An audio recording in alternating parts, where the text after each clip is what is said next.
The knock on my door that night felt different. It wasn't the casual knock of a neighbor or the impatient pounding of someone in a hurry. It was slow, heavy, almost desperate. The kind of knock that carries pain in every tap. I glanced at the clock on the wall. 12:23 a.m. A strange chill ran through my chest. Nobody visits at midnight unless something has gone terribly wrong. When I opened the door, the last person I expected to see was standing under the dim porch light. My best friend, Ethan Carter. His shoulders were slumped. His eyes were red. The confident energy he always carried seemed to have completely disappeared. For a few seconds, we simply stared at each other while the quiet night wind moved through the empty street.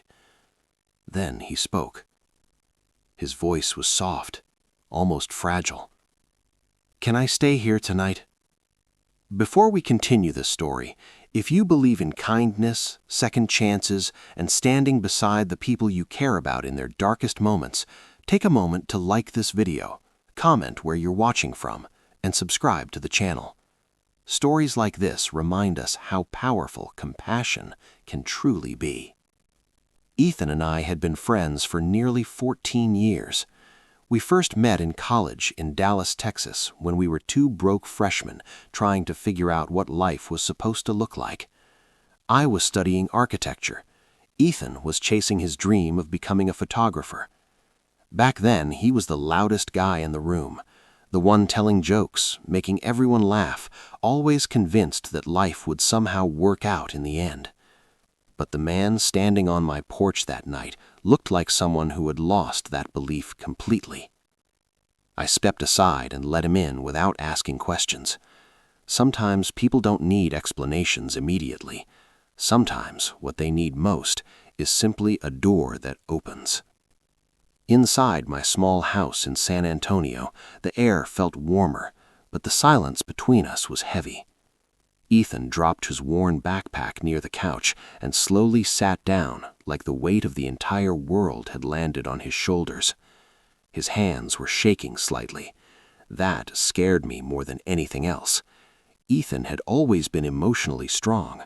Seeing him like this felt unnatural, like watching a mountain collapse. For a while, neither of us spoke. I made 2 cups of coffee even though it was well past midnight. It just felt like the right thing to do. When I finally sat across from him, I could see exhaustion carved deeply into his face. Life had clearly been fighting him for a long time. 4 years earlier, Ethan had married a woman named Rachel.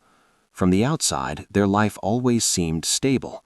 They had a small apartment in Denver, and his photography career had slowly begun gaining attention. I remember visiting them once and seeing his photographs framed on the walls.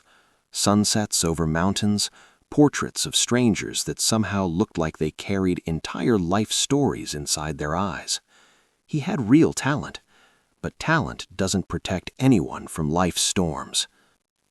That night, as the clock slowly crept toward 1 a.m., Ethan finally began to open up. His voice sounded tired, like someone who had been holding too many words inside for too long. Over the past year, everything had started collapsing.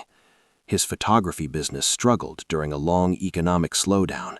Clients canceled projects, bills piled up. Stress slowly poisoned his marriage.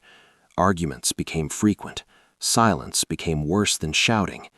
Eventually, Rachel left, not dramatically. No screaming, just a quiet suitcase and a short goodbye that echoed louder than any argument ever could. Ethan tried to hold everything together after that, but loneliness has a strange way of amplifying every problem. Without steady work, without his wife, and without the confidence he once had, he slowly began to feel like he was drowning. The final blow came just days before he showed up at my door.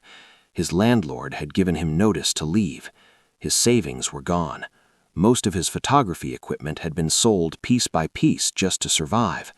And somewhere along the way, Ethan lost the one thing that used to define him: hope.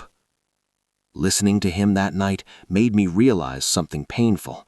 The strongest people often suffer most quietly because everyone assumes they're fine. Ethan wasn't asking me for money. He wasn't asking for solutions. All he wanted was a place where he could breathe again. So I told him he could stay as long as he needed. The next few weeks felt strange but meaningful. At first, Ethan barely spoke during the mornings, but slowly, something began to change. Little by little, he started helping around the house. Some mornings he cooked breakfast. Other days he walked through the neighborhood with an old camera I had sitting in a drawer.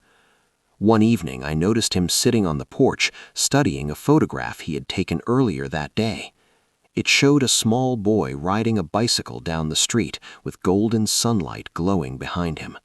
The image was simple, but powerful. For the first time since he arrived, Ethan smiled. That moment changed everything. Photography had always been more than a career for him. It was how he understood the world, how he found beauty in ordinary moments. Over the following weeks, he began taking more photos. City parks, busy sidewalks, strangers laughing in small coffee shops. A few months later, something unexpected happened. A local community art center in San Antonio announced a small photographic exhibition featuring local artists. I encouraged Ethan to submit a few of his pictures. At first, he refused. He said nobody cared about his work anymore. But after a lot of convincing, he finally agreed. The night of the exhibition felt surreal. The room wasn't large, but people slowly walked around studying each photograph on the walls. Ethan stood near the back corner, looking nervous, like he might disappear at any moment. Then something happened. A middle-aged man stopped in front of Ethan's photo of the boy on the bicycle. He stared at it for a long time. Finally, he turned toward Ethan and said something simple I will never forget. "That picture reminds me of my childhood." Sometimes the smallest connections between strangers carry the greatest power. That exhibition changed Ethan's life in ways neither of us expected. The man who admired his photo turned out to run a small art gallery in Houston. A few weeks later, Ethan was invited to display more of his work there. It wasn't fame, it wasn't fortune, but it was something far more important: a second chance. Over the next year, Ethan slowly rebuilt his life. His photography started gaining attention again. Small projects turned into bigger ones. Eventually, he moved into his own apartment not far from my house. But the biggest change wasn't his career, his spirit. The man who knocked on my door that midnight had arrived completely broken. The man standing beside me 1 year later at his gallery opening looked alive again. Right before the event began, Ethan pulled me aside and hugged me tightly. He didn't say much, but I understood what he meant. Sometimes friendship isn't about fixing someone's problems. Sometimes it's simply about opening the door when they need it most.